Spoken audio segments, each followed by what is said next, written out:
think we got it. Hey. That'll do it. Well. This is an exciting day because Kate and I have been talking about doing a podcast together. Forever. This is Kate Austin. Hello. She is my fiancée. My partner. And I'm Paul Green. Partner in crime. And we have a really special company together called Freedom Alchemist. Mm-hmm. And throughout our time together, we have these really cool conversations and we've coached a ton of people. Kate has her master's in... Is this thing squeaking or is it me? I'm a squeaker. I'm this one. This is a squeaker. Kate has her master's in NLP, and she's a Tony Robbins trained strategic intervention coach. This is true. And I have my integrative nutrition degree from IIN, as well as I used to do men's health fitness covers and went through a journey with my dad who had ALS, and so from the longevity and the detoxification side. So together, Kate and I actually take people on a journey. A program through with their relationships, with their health, their fitness, and their mind. Mm-hmm. And the story that they make up about their life. And Kate's really good at helping people identify their upper limit problems, which is we're going to have a whole podcast on the upper limit problem. It is one of our favorite things to talk about of how good you're willing to have it. But Kate and I, one of the things when we first got together at the very, very beginning. We have this really ridiculous story that Kate does a much better job of telling. And we were at a conference, and our mentor was talking about having an and life or a butt life. A butt life. And many people, and he's like, give me some ands or some butts. And people are like, I want to sleep till noon, but I want to make $1 million. Yeah. Or I want to be super fit, but I want to eat the donut. Doritos or something. You know. Yeah, I want a great sex life, and but I want to look at porn. Yeah. All these things. He came up, and I raised my hand, like always. And we're sitting in the front row, and there's maybe 200 people there, and he jumps up and he says, "I want commitment, but I want freedom." But that was a butt. There. Yeah, that was my butt. and Kate's sitting right next to me. I'm sitting right next to him. We're really brand new. We were within a few months of being together. Yeah. No, we're probably about 6 months in. Okay. 6 months in. And so then he's like, "Oh, okay." And he asked a few more people, but he's like, but let's work with you. So he brings Paul up onto the stage, and they start hashing through what it all means to him. Yeah. And he wanted to dive into what that meant. Yeah. And he started asking me, what does freedom? Well, no, that was me that asked you that. Well, yeah. So anyway, he did work with you, which is like he kind of did the groundwork, and then what he got to is like if you put an and instead of a but, you want freedom and you want commitment. Like it makes it a possibility. It makes it tangible that you can have both, right? And you probably can, have a fantastic body and eat the donut, but there's a way in which you need to counterbalance them out, right? But if you put an and, it's not so definitive as if it's that or that, right? This or that life, and you're creating possibility in your language, and our words truly create our world. Yeah, and so your brain goes into action when you goes. Like how do I figure that out? How do I figure that and out? So anyway. So it was in front of all these people, and he was like just dishing our sort of relationship there. And luckily, I'm someone that's pretty chill, so I'm like, okay, here we go. This is interesting. Anyway, it was left. Like he did a bunch of great work. He's an extraordinary mentor, teacher, and he said, "You guys obviously need to have some conversations." You guys need to talk about this. Yeah. So we're driving home, and we were in separate cars because we had to come separately. And I called him, and I was like, "So, what does commitment mean to you?" And I think I asked what freedom meant, and that was all pretty similar. But when I asked what commitment meant, it was basically confinement. It was like ball and chain and bad, And so the end of my freedom. Yeah, commitment was total the end of my freedom. And I was like, "Oh, I'm really sorry that that's how it occurs for you." You know, I'm like, that sucks. And it was nothing to do with me personally. Luckily, I'm someone that doesn't take things personal. It was like all his past coming into our present relationship. And if we were ever going to make it, we would really have to figure that part out. Right. And then, so we just kind of like left it ruminating. And then he was doing a project at that time. For ALS, trying to raise... He was doing a fundraiser. An art show for ALS, yeah. Which was really successful and really fantastic, by the way. But when he was doing it, he didn't know how to do it. He'd never done anything like that before. And he had a coach that was helping him through it. And, you know, literally that week, he came back to me so excited after his meeting with the coach. And he's like, listen, if I just do and commit to what I said I was going to do and do that, make these calls, and then like, all this stuff happens. So it's like, It's like freedom. And I was like, isn't that interesting? And he didn't even put the two and two together, that like the more he committed to this project, the more freedom occurred in the project. Sure. And the more he committed to guitar or anything that he cared about, or anything, freedom yoga. comes. The more I committed to yoga, the more free I was in my body. Yeah, but he couldn't connect it that a relationship was the same. Yeah. No, because commitment in a relationship is confinement.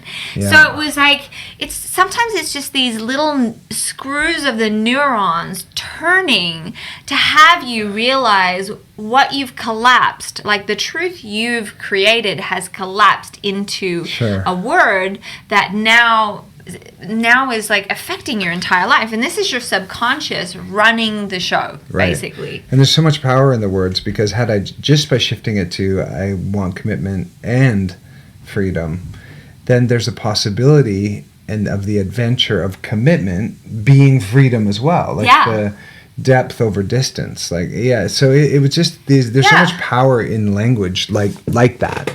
And if you think about a relationship that's like very surfacey and vacuous, there's no freedom in that. It's just like, ugh. Like, you usually just want to get away from it. You don't really care about it. Whereas a deep, deep love and a deep understanding and a deep freedom of each other's, you know, space and time creates so much freedom. And luckily for both of us, freedom is our number one MO. So I'm like, I don't want to take your freedom away because you might take my freedom away. I don't want that. We're kind of freedom junkies. Hence our company, Freedom Alchemist. Freedom Alchemist. And an alchemist is somebody... I love that the alchemist part of Freedom Alchemist means someone who takes something of lesser value and turns it into greater value. Like Jesus was an alchemist, turning water into wine. And we know one thing that we love doing is helping people alchemize the story that they made up about their past and turning it into their power, which is really just profound language, because sometimes that hearing that the possibility is that your past can actually be turned into something that's your power, just hearing that's possible. Totally. So many people have become millionaires turning their failures and pains into their power. It's like when you've been there and you've experienced the depths of the pain, then you're the best person to understand, you know, to help other people guide through it, things like that. So it really is just understanding our language and understanding how our brain connects to things and how much of our past we're just dragging around into our future. And unfortunately, relationships cop that a lot. You know, they really suffer because you're dragging all your old stuff and they're dragging their old stuff, and then you're fighting each other on things that don't even have anything to do with either of you. Right. It's just projection from your past. Like, it's very rarely when you start a new relationship are you actually even seeing that person, because you're bringing in, I did this with you, I brought in so much of my past relationships that when you would behave a certain way, I would make it mean what it meant when my previous relationship did that same thing. Like, just because you're doing it, you could be coming from a totally different place. Yeah. And sometimes I wasn't even doing it. I was being projected onto that I was doing it. Yeah, that's even worse. That's even more fun. Oh. We would actually get to this point. So I think both of us, it's easy to say both of us are easy to be like cut and run. Like, we were like, doesn't mean anything to us. I'm good. We broke up 5 or 6 times. We broke up 4 times before we figured it out. Felt like 5. But a couple times we weren't even going out when we broke up. we weren't the whole first 4 times. We were not even together. And when we broke up the 4th time, I'm like, if we have to keep breaking up from something we're not even in, like, we should just, like, wrap this up. Let's just be friends. Forget about it. But anyway, but I wanted to bring up because we were sort of cut and run type of people, we would get into this place of, we would call it Siberia, but all attraction was off, and we were just standing there, and both of us shut down, like nuclear reactor shut down. Both of us wanted to run. No communication, no listening. Yeah. And no actually, possibility. The thing that rescued us was naming it. We're like, oh, we're in here Siberia. we are in Siberia. This is fun. And, you know, something we teach is if you name something, you can move it, right? And it did feel like Siberia, just like desolate, nothing. Right. I'm sure there's beautiful parts of Siberia. It's a term, of course. Like, we're talking about the desolate parts where there's nothing. Like, the icy tundra bits. Yes, those bits. If you live in Siberia, no offense. I'm sure it's cold. They're probably like, it's like Siberia. There's no communication. It's freezing here. And so we would name that. And one of the games I decided to play because we were getting to a point where Siberia kept popping up, and we were just like, I think as we were growing more into each other, it was scarier about losing our freedom, and we would want to like run more. Yeah. So Siberia would come up more and more and more. And then there was one day I just made a choice. I was like, I'm going to do the opposite of what I've ever done before. Like, because I've had all those experiences and I didn't end up with what I wanted. And so if I just do the opposite of what I want to do, let's see, as a game. And if it doesn't work out, it doesn't work out. Like, I'm easy about that sort of stuff. I wasn't like, this relationship has to work. I was like, okay, let's play this game and we'll see. You know. But deep inside, she really wanted it to work. I would be devastated. She really wanted it to It's like, the stakes are much higher now. That's true. Back then, I was like, okay, cool. But so what I did was I said that every time I want to run, or I'm like, I don't care, I'm out, like I don't need you're gonna do the this, opposite. you know, I would lean in. I would lean into the pain. I would lean into potentially being vulnerable, being hurt, all of that sort of stuff. I would just lean in. And, you know, I'm a fiery, feisty Aussie, which we certainly didn't. Which is why we wanted to call this, from my perspective, this whole podcast is from, like, because Kate's, we're so different, yet we're so compatible, which is, like, you know, a big thing, I think, in relationships. Some people you want to be with the person that's exactly like them, but I think you would get quite bored. From my perspective, is a communication tool that we use. That we teach. But like, everything in your life and in your life is happening just from your perspective. The exact person next to you could go through that, and their experience would be totally different. Yeah, same, exactly. That's why when they, at news reporters at tragic events, they go and ask people what happened, and sometimes the stories is so different, because to one person it was the most traumatic thing they ever saw. To one person they're like, yeah. Depending on their level of how they're able to absorb those sorts of scenes, right? Yes. So, yeah. So from my perspective, from a fiery, feisty Aussie and a super nice Canadian. Yeah. We had to navigate. It's true, where the Kate, like, it's so interesting in relationship, because Kate, like, enjoys a good debate. Like, I love it. And a good going. Yeah, like, but come, like, let's go at it. Let's, like, I want you to passionately tell me why you believe in this or what. And because I'll come in all passion, and then, but with the Canadian, it's just like you're being steamrolled. Yeah, well, it's just, it's something's wrong if there's a fight or if there's, like, a debate. I'm just, like, finding peace and calm has always been my MO, and sometimes to do that you just shut down and keep it real quiet so that at least it's quiet. Or just clean a lot, right? I wonder if any other guys do that. If there's a fight, you just get busy and start cleaning. Like, yeah, it's kind of I'm a little better at it now. It's true. You can be with it. I can. Well, you know, we've been together 8 years, so it's taken a minute, but We're there. And also, we've also led a lot of programs together like this. And Aussies just come all in, all over on top of each other all the time. Yeah. It's just like a thing. I can't get a word in it edgewise. Sometimes after we'd done coaching, I was like, that was great. I was just like, yep. I like, good. He was just like, I might as well not be there. I'm an actor. I'm not saying anything. You're saying... So anyway, so we've had to navigate these waters. I just learned I got to step on it. Yeah, I was like, just jump on in. I'm like jumping in because I'm excited. You just jump back on top of me. And he didn't ever truly get it until literally like a month ago. We went out on a dinner with a bunch of my Aussie buddies. Yeah. And he was just like, whoa, because my gosh. everyone was like just screaming on top of each other. Everyone was so excited. But we can all understand each other. We're used to that. That's just how we communicate. The only other time I saw that was in Italy, like with Italian families. Then they're yelling. I thought they were fighting. I'm meant to be in Italy. You are meant. She wants to live in Italy. Anyway, so reversing back to where we were, one of the things that I did was I made a choice and a commitment to do the opposite of what I was going to do. Yeah.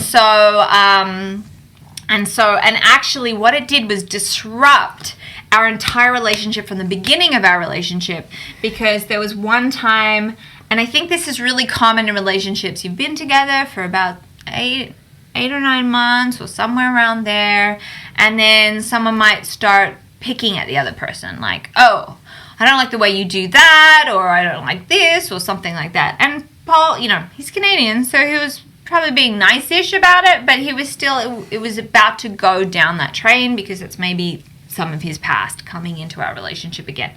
So he picked at something, can't even remember what it was, and it was like everything came up for me wanting to defend myself or run, and instead what I did, I was like, well, I wouldn't change a single thing about you, and I did it like that, intense, but like those were my words, and it was like jarring for Paul. It was just like, ooh, it was like a brain scramble, right? Yeah. I was getting nitpicky about something silly and you're like, I wouldn't change anything about you. I was like, oh. Ouch. And you know what? He, to this day, says it to me all the time. I wouldn't change a single thing about you. And we managed to never, ever get into nitpicking about each other. Like, that stopped it in its tracks so early in our relationship. And we've never made we just don't. That might be one of the keys to our success. I mean, there's people with 9 years in Hollywood is like 35 years. We live in California, Los Angeles. But yeah, maybe that might be, one of the keys to it. I just had that epiphany because we don't focus on the little bits that are annoying or whatever. And it's like... No, we focus on the positive. It's like we're both big contributors in different aspects. Like, that's a whole nother podcast. We'll go into that. The 5 love languages. Yeah. Can't wait to bring that one to you. Yeah. But it's some of you know that. If you can focus on what they're great at and encourage that, it doesn't, you can be with the little, you can be with the small stuff. It's like, I mean, let me tell you, Paul is a hurricane. He goes into the kitchen and is like, but you know what? My mom was kind of the same way. So I have already, like, that might have triggered some people. But for me, I was like, I'm used to it. Just close all the cupboards and put things away. You do have to close all my cupboards. So it's like, and that might really upset someone. But I'm like, well, he's so wonderful at this. So why would I get upset about this little thing? Like, it's this. Yeah, all the things. Like, there's millions of wonderful things. Why get upset about the little things? And people start sweating the little things. I do make good food. Much more. You said the word focus, and I really do think that at the beginning of a relationship, you're in love. Most people are so googly eyes that they are only focused on the things that are like amazing and lovely, and those other things are still there, but the focus, they're just at the beginning focused on all the things that they like and love and enjoy and appreciate. And then as time goes on, the humdrum comes in and you start to get caught in the minutia and paying bills and all that, and dishes and laundry, and then you start to focus on the socks on the floor.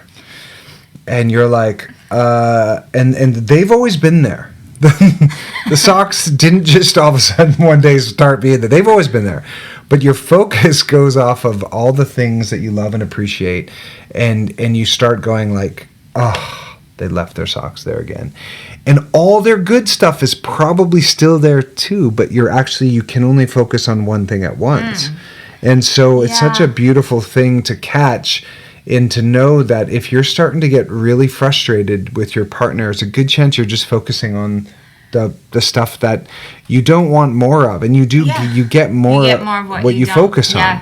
And so focus on all the good things and praise them for all the good things they're doing, acknowledge them for all the good things they're doing, and make that grow rather than acknowledge all the things like the socks on the floor, because that'll grow too. And it's such a simple thing to do. I mean, we've helped so many people repair really long marriages that were lost all the love. We truly believe that any relationship can be restored back to love and affinity. We really believe that.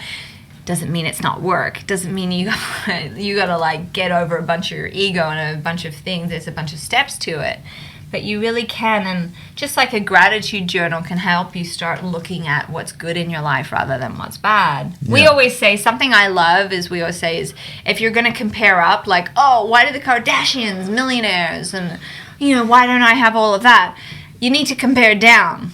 Oh, I'm not homeless, and I'm not struggling to find my next meal, and all of that. So you need to, like we always say, if you're going to compare up, compare down, because everyone's First time I've heard the Kardashians. Usually that would be the compare down part of something for me. Well, everyone's trying to be a millionaire, like they are, right? And it's like, Oliver, my son, my 19-year-old had that epiphany. He's like, he realized he was comparing himself to where he was at with other 19-year-old entrepreneurs, and then he realized one day, he's like, well, if I'm going to compare up, I gotta compare down as well, and be like, well, look how far ahead I have. I have this accomplishment, I have that accomplishment, blah blah blah blah blah. And he was able to go, especially with his fitness too, and I think he was doing a comparison with his body, and I feel so sorry for kids these days. It's like on social, it used to be like competing with your school or your college or whatever, and now you're competing with the whole world, and everyone's like the hottest, the smartest, the brightest, and like everyone's just looking at them. They're not going, oh, who's this sort of dweeby cool person that has like 5 followers? I'm gonna, like they're not looking at that person. They're, well, I just talked to Oliver about that today, and I was like, do you think, because he mentioned, he shared with something, he was having some symptoms of anxiety and depression last week when things were just kind of like all at once, and I said to him, instead of trying to fix it, I said, do you think it's possible with social media for kids your age to not experience some level of anxiety and some level of depression based on that? And he's like, maybe. He's like, there are a few channels, and then he listed a few channels that he gets a lot of inspiration from, like David Goggins and a few other ones, Goalcast and a few that he likes, Freedom Alchemist. Of course. But he totally follows us. It would be so challenging. And then if you start liking divisive things or conspiracy theory things on your algorithm, you're just going to keep getting fed more of that, and before you know it, you're in just this vacuum of information, and it would be really challenging. Yeah, if you as a kid thinking about the problems of the world, it can become overwhelming for sure. Yeah. Well, that's the power of an and life and but life, and so for you, if you what we never came back to what. To the commitment equals freedom. We haven't? There's one more part to that story. Okay. What is that? So in 2019. Oh, this is the best part. Oh man, see, this is why you got to tell this story. In 2019, we were in Italy for one of my friend's weddings, and we were touring around doing all sorts of things, and it had been truly a comedy of errors, because there were so many things that were trying to defunk, like, the moment. Like, I got a toothache, and we had to go to... Well, they don't know what the moment is. Well, I'm going to tell them. But anyway, just know that it was like a comedy of errors every time, and you can tell some of them, like, he was trying to do it. But Paul proposed to me in Madeira, the third oldest living city in the world, 9,000 years old. Yeah, Matera. If you're looking it up, Mattera. It's I'm thinking of the wine you cook meals with. The port? Or that's Madeira. Matera. They shot Wonder Woman there, and I think some scenes from James Bond and a few things. It's beautiful. Anyway, he proposed there, and when he pulled out the ring, he said, "I'm ready for some more freedom." Hey everybody, I just wanted to take a moment to bring your attention to this incredible company that I found called Biooptimizers, and they have many different products around sleep. One of the things I love that they have is called Magnesium Breakthrough, and many of you have probably, if you've been following my podcast for a while, know how important sleep is. So they have magnesium we've been recommending to our students for a really long time. But what I love about Biooptimizers is they have this magnesium that has all 7 different kinds of magnesium. So when you take one of those, you are just out like a light. So I'm not sure if you struggle with sleep. They have a couple really great sleep products there. So you can go to their website, which is biooptimizers.com. But better, and then I have a code you can use, PG tip at checkout. But what you could do is just look in the show notes here, and you'll go down where it says Biooptimizers, click on that link, and just look at what they have. This product I found through Ben Greenfield, but also there's several other people that I really respect along this journey that that use it.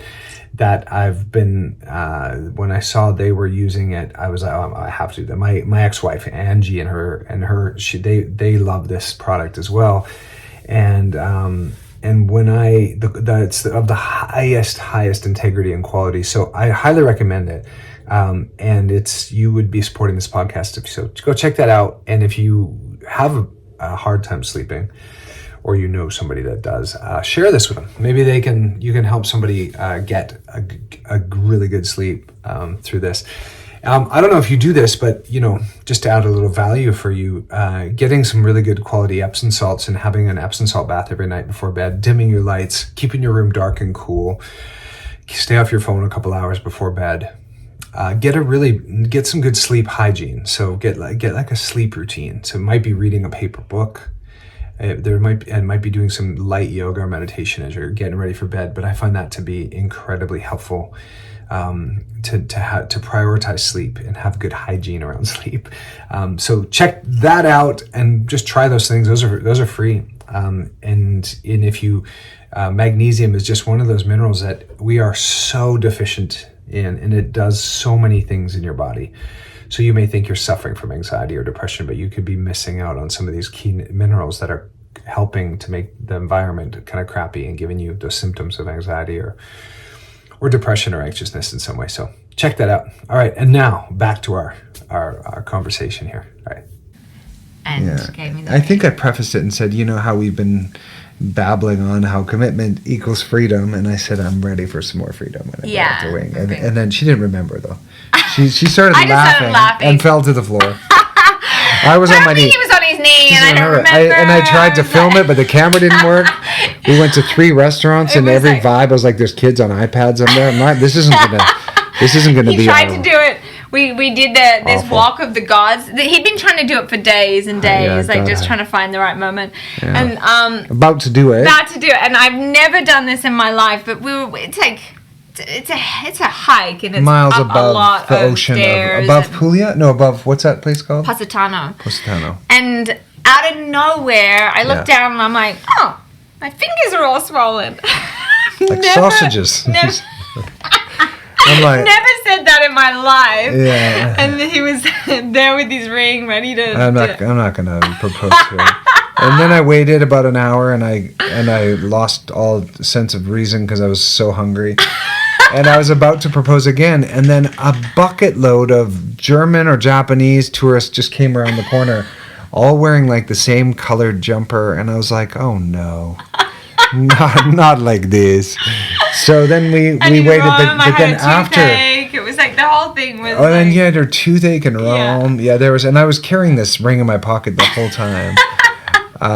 Which the way we got the ring was a really special story That too, is for a another special story, time. another time. But yeah, so from this rocky start of commitment being combined with confinement. Yeah. Prison. We really found, it truly was like prison and really like the death of all fun and freedom. So how would any relationship survive under that? But I know some guys journey, watching this are going to know what I mean, though. Like, there's going to be some dudes that'll be like, if I commit to this woman, it could be the end of my freedom. And it's like, it takes two people to really care that the other person still gets to experience freedom for this to work. It's not... You don't, like, do you know what I'm saying? Like, there's going to be a lot of guys out there that are going to be able to relate to my story. And all I'm saying is just by changing the phrasing from I want freedom, I want commitment, but I want freedom, to I want commitment and I want freedom, the brain then just starts to find ways so you can have the best of both worlds. Right? Yeah. That's the cool trick. And we also did a ton of work, like on ourselves, and But just drop butt from your life. Yeah. Always. Catch yourself Get every your time. butt out of your life. Yeah, out of your face. Get your butt out of your mouth. Every time you say butt, stop yourself and just switch it to an and just watch what happens. I do it all the time in emails. If I'm writing something and I put but, I delete, put and. Yeah. It's just a really cool way of just shifting it all the time, and I catch myself all the time. If I say but, I was like and catch myself all the time. So just try. This is one very fast tool technique that can actually shift a lot in your life. It actually can create a lot of possibility in your life. So play with it. Enjoy it. And we should wrap up because we would talk forever. No, I love this. This is a great place to end. And so Kate and I, this is our very first episode. So if you could do us a solid here, this will be on Apple iTunes. If you could review it and then give us a rating. 5-star, of course.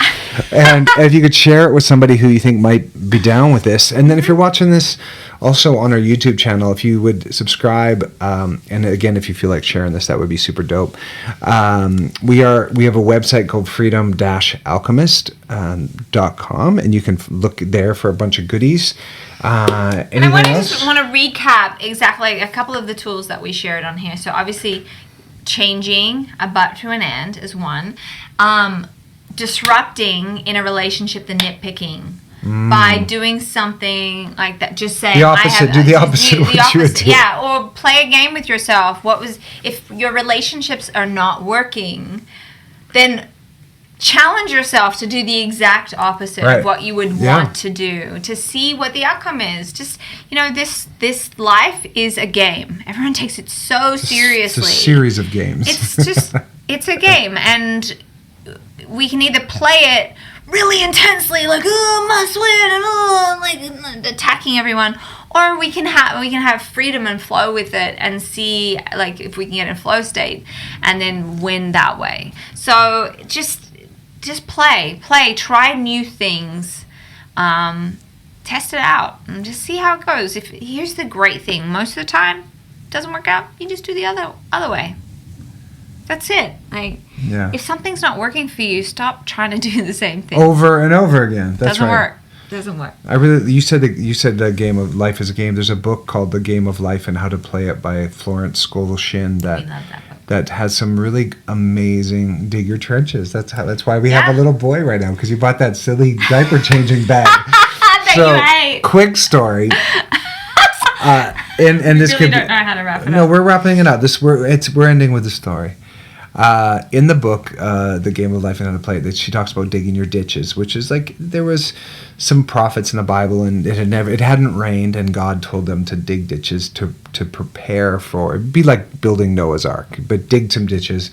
People thought that they were crazy. It might have been Elijah or something, and they were digging these ditches, and there was no rain, and everyone's like, "Why are you digging ditches?" It's like because God promised rain. And so when we were talking about having a baby, Kate bought this ridiculous backpack thing. It opens up to being a change table. A diaper change table. But this is before we were pregnant. This is way before. And I was just like digging ditches. I didn't think we were even trying. I don't know. I was just like, this thing is cool, and I will gift it to someone if we never use it. Yeah. And we dug our ditches, and we have Yeah. a little 14-month-old already Yeah. here. All because of that bag. all because of that. Acting as if, like, so whatever you want, just act as if it's already going to happen, and then you prepare all the ways for it to happen, right? Why is that bag that color? And then the bum bag you got too, that thing that he says is the same. It's like, what's with you in that black and gold color? He's talking about Kardashians. Anyway. Awesome. Thanks for stopping by, and we'll see you on the next one. Yeah. All right. Bye. Bye. From my perspective.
I think we got it.